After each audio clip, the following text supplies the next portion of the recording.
Good morning, student. Yesterday we read the factors of production: land, labor, physical capital, and human capital. They are combinedly known as factor of production. Now, our next topic is farming in Palampur. Now, land is fixed.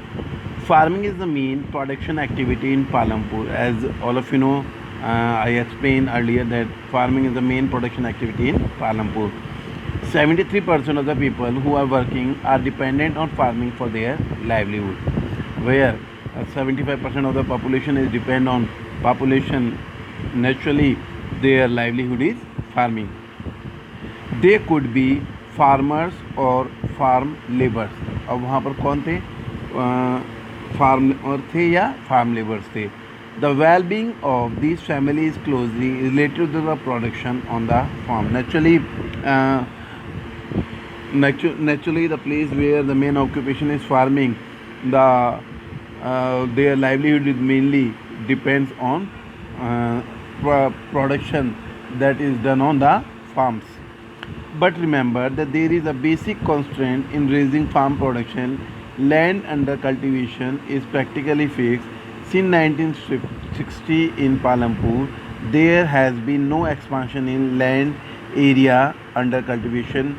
By then, some of the wasteland in the villages had been converted to cultivable land. अब ये बोल रहा है कि 1960 से पहले village के अंदर क्या है, लैंड क्या थी, फिक्स थी. लेकिन उसके बाद में क्या किया गया, जो विलेज के अंदर कुछ वेस्ट लैंड थी उसको कल्टिवेबल लैंड के अंदर कन्वर्ट किया गया. There exist no further scope to increase farm production by bringing new land under cultivation. वहाँ पर कोई स्कोप नहीं था कि बढ़ाकर जो लैंड है उसको कल्टिवेशन के लिए बनाया जाए. The standard unit of measuring land is Hector. So in the village you may find land area under discussed in local units such as Bigha, Guntha, etc. 1 hectare equals the area of a square with one side measuring 100 meter. अब क्या है कि वैसे तो ज़मीन Hector में नापते हैं, लेकिन गाँवों के अंदर क्या होता है, बीघा है, गुंठा है, इनके अंदर नापते हैं. Is there a way one can grow more from the same land? अभी पूछ रहा है क्या कोई ऐसा तरीका है कि सेम लैंड से ज़्यादा प्रोडक्शन प्राप्त किया जा सके. इसके लिए उन्होंने मल्टीपल क्रॉपिंग करी, ये सब चीज़ें वहाँ पर हमें बताई गई है.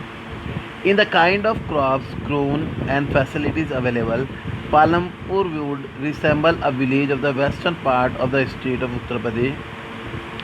In the kinds of crops grown and facilities available, और जिस तरह से जो क्रॉप्स उगाई जाती है और जो फैसिलिटी अवेलेबल है, Palampur would resemble a village of the western part of the state of Uttar Pradesh. Palampur एक गांव है वेस्टर्न उत्तर प्रदेश में, उसके जैसा दिखाई देता है. All land is cultivated in Palampur. और जितनी भी लैंड है पालमपुर में क्या आती है, कल्टिवेटेड की जाती है. No land is left ideal. किसी भी ज़मीन को बेकार नहीं छोड़ा जाता है. During the rainy season, kharif, अब जो खरीफ का सीज़न है, farmer grow jowar and bajra. These plant are use as a cattle feed, और ये कैटल फीड के काम में आता है. These plant are use as cattle feed. It is followed by cultivation of potato between October and December. In the winter season, rabi fields are sown with wheat. From the wheat produced, farmer keep enough wheat for the family consumption and sell the surplus wheat at the market at Raiganj. अब farmers क्या करते थे, जो extra wheat होता था उसको अपने पास में रख लेते और कुछ को बेचकर अपनी फैमिली के लिए पैसा कमाते थे. और वो कहाँ पर बेचते थे, पास जो रायगंज विलेज है वहाँ पर बेचते थे. A part of the land area is also devoted to sugar cane which is harvested once every year. और कुछ लैंड के अंदर क्या किया जाता था, शुगर केन हार्वेस्ट किया जाता था साल में एक बार के अंदर. Sugar cane in its raw form or as jaggery is sold to traders in Shahpur. और शुगर केन क्या है, अपने कच्चे रूप में जैगरी गुड़ sugar cane in its raw form or as jaggery is sold to traders in Shahpur के अंदर गुड़ के रूप में बेचा जाता था. The main reason why farmer are able to grow 3 more crops in a year in Palampur is due to the well developed system of irrigation. And now what the chapter is seeing that in Palampur farmer are growing more crop. There is a reason behind it that Palampur has well developed system of irrigation. Nearby all the homes have electricity connection. From these electricity they run their tube wells, pumps which irrigate their fields. Soon, however, farmers started setting up private tube wells. As a result, by mid-1970, the entire cultivated area of 200 hectares was irrigated. और mid-1970 में क्या हुआ, जो enter cultivated area था वो 200 hectares के पास में हो गया. To grow more than one crop on a piece of land during the year is known as multiple cropping. अब यहाँ पे क्वेश्चन आता है कई बार, what is multiple cropping? तो multiple cropping में grow more than one crop on a piece of land during the year is known as multiple cropping. यानी एक ज़मीन के टुकड़े के ऊपर वर्ष में 2 फसलें या 2 से अधिक फसलें बोने को क्या कहते हैं? मल्टीपल क्रॉपिंग कहते हैं. It is the most common way of increasing production on a given piece of land. और एक ये कॉमन वे है कि जब लैंड स्केयर होती है तब हम इस तरह से मल्टीपल क्रॉपिंग से साल में 2 या 3 या 4 तरह की फसलें भी प्राप्त कर सकते हैं. All farmer in Palampur grow at least 2 main crops. Many are growing potatoes as the third crop in the past 15 to 20 years.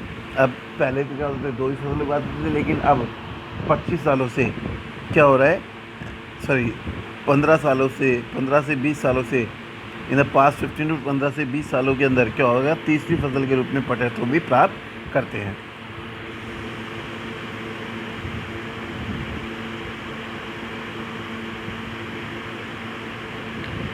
Now we have given the cultivated area under the years. In 1950-51, cultivated area in Palampur is, that is it, in million hectare, 129 million hectare, and now in 2014-15, that is 155 million hectare. It is important to increase the area under irrigation. Why? You have read about the crops grown in Palampur. Fill the following tables based on information on the crops grown in your region. You have seen that one way of increasing production from the same land is multiple cropping. The other way is to use modern farming method. Now, what a lesson is trying to explain that one way to get more production in one year is multiple cropping. But there is another method from which we get more crops or more production is use modern farming method. अब ये है कि modern farming method के अंदर क्या क्या चीज़ें आती है. Modern farming method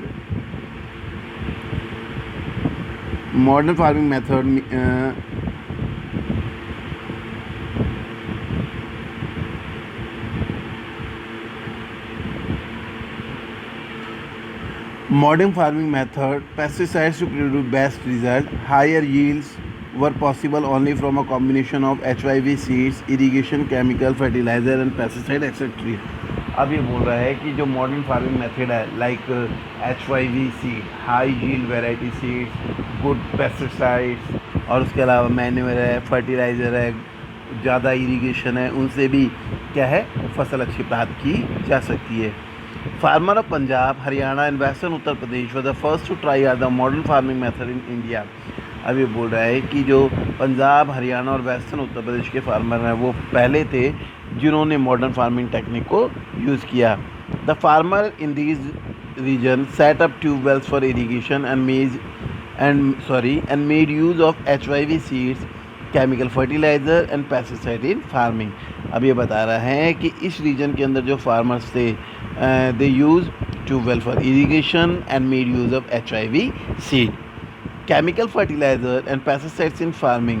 Some of them bought farm machinery like tractors and threshers which made ploughing and harvesting faster.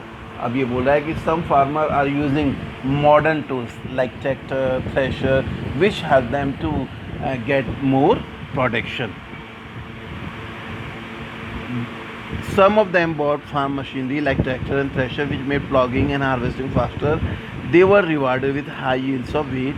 In Palampur, the yield of wheat grown from the traditional varieties were 1,300 kg per hectare. With H5V seeds, the yield went up to 3,200 kg per hectare. अब ये बोल रहा है कि due to the traditional variety people get only 1,300 kg per hectare, but with the use of H5V seeds the yield went up to 3,200 per hectare. That's all for the today. Tomorrow we read our next topic.